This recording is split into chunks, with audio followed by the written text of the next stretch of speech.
नमस्कार, मनीषा गुणीजन रेसिपीज मध्ये आपले खूप खूप स्वागत आहे। आजच्या रेसिपीमध्ये आपण पौष्टिक आणि झटपट अशी होणारी दुधी भोपळ्याची खीर बनवणार आहोत। तुम्ही बघू शकताय दुधी भोपळ्याची खीर किती छान तयार झाली बघा, एकदम घट्टसर अशी तयार झालेली आहे। ही खीर तुम्ही उपासाला सुद्धा खाऊ शकताय। चला तर बघूया पौष्टिक अशी दुधी भोपळ्याची खीर बनवण्यासाठी लागणारं साहित्य। दुधी भोपळ्याची खीर बनवण्यासाठी आपण इथे एक गावठी दुधी भोपळा घेतलेला आहे। तुम्ही आपण नेहमी भाजीसाठी जो वापरतो दुधी तो घेतलात तरी चालेल। आता सर्वप्रथम हा दुधी आपण कापून घेऊया।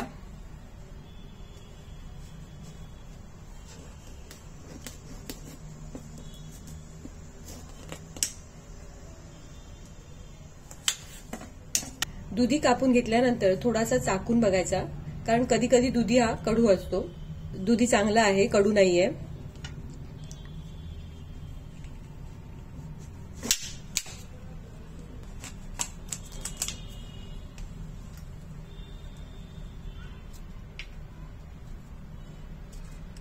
दुधीच्या फोडींची सालं काढून घ्यायची आहे आणि आपण ती किसून घेऊया।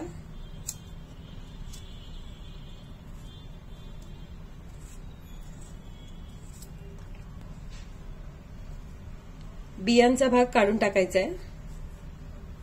दुधी भोपळा किसून घेतल्यानंतर आपण ज्या पाण्यामध्ये ठेवणार आहोत त्या पाण्यामध्ये थोडासा खायचा सोडा घालायचा, म्हणजे दुधी काळा पडत नाही।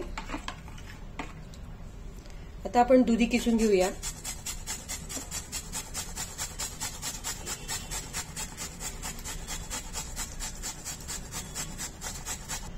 सर्व दुधी आपण किसणीवर किसून घेतलेलं आहे। आता किसून घेतलेल्या दुधीतलं पाणी आपण काढून टाकूया।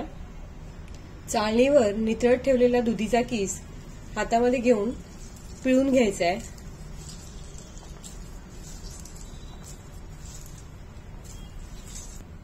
आणि वाटीच्या साह्याने किंवा कपाच्या साह्याने किसून घेतलेला किस मोजून घ्यायचा आहे। किसून घेतलेल्या दुधीचा किस 2.5 वाट्या झालेला आहे किंवा 2.5 कप झालेला आहे। दुधीची खीर बनवण्यासाठी आपण इथे अर्धा वाटी दूध घेतलंय, त्यामध्ये 10 ते 15 केशरच्या काड्या घालून घ्यायच्यात। आवडीनुसार ड्रायफ्रुट्स घ्यायचेत। इथे मी काजू, बदाम आणि चारोळी घेतलेली आहेत। 1 चमचा वेलची पूड घ्यायची आहे। खीर बनवण्यासाठी आपण इथे 1 लिटर गाईचे दूध गरम करून घेतलेलं आहे। खीर बनवण्यासाठी आपण गॅस चालू करून गॅसवर कढई ठेवली आहे, त्यामध्ये 2 चमचे तूप घालून घेऊया। तूप गरम झाल्यावर आपण जे आवडीनुसार ड्रायफ्रुट्स घेतलेत ते तुपावर परतून घ्यायचे।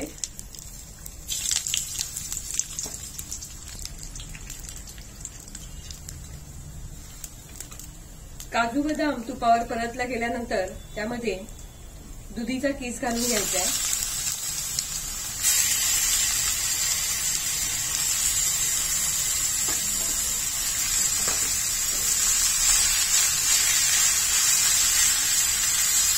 दुधीचा केस सुद्धा तुपावर परतून घ्यायचा आहे। 5 ते 7 मिनिटं दुधीचा केस तुपावर चांगला परतून घ्यायचा आहे। आता यामध्ये 2 वाट्या साखर घालायची आहे।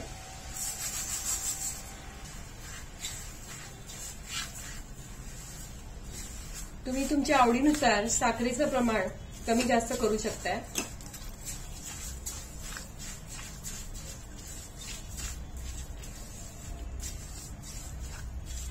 साखर दुधीच्या किसामध्ये व्यवस्थित मिक्स करून घ्यायची आहे। गॅस आता मंद आचेवर ठेवायचा आहे। कढईवर झाकण ठेवायचं आहे आणि 10 मिनिटं दुधीचा किस चांगला शिजून घ्यायचा आहे। मंद आचेवर दुधीचा किस शिजायला ठेवून 10 मिनिटं झालेले आहेत। आता आपण झाकण काढूया। आता यामध्ये दूध घालून घेऊया। आपण इथे 1 लिटर दूध घेतलेलं आहे। आपण दुधामध्ये केशर भिजत घातलेलं ते दूध खिरीमध्ये घालून घेऊया। वेलची पूड घालून घेऊया। आता खीर चांगली घट्टसर होईपर्यंत आपण आटवून घेऊया। मध्यम आचेवर दुधीची खीर आपण 15 मिनिटं आटवून घेतलेली आहे. तुम्ही बघू शकताय दुधीची खीर छान दाटसर अशी तयार झालेली आहे. आता आपण गॅस बंद करून घेऊया. आजची आपली रेसिपी पौष्टिक आणि झटपट अशी होणारी दुधी भोपळ्याची खीर छान तयार झाली आहे. ही रेसिपी तुम्हाला जर आवडली असेल तर माझ्या व्हिडिओला लाईक करा, शेअर करा आणि असेच छान छान पदार्थ बघण्यासाठी माझ्या चॅनलला सबस्क्राईब करा. धन्यवाद.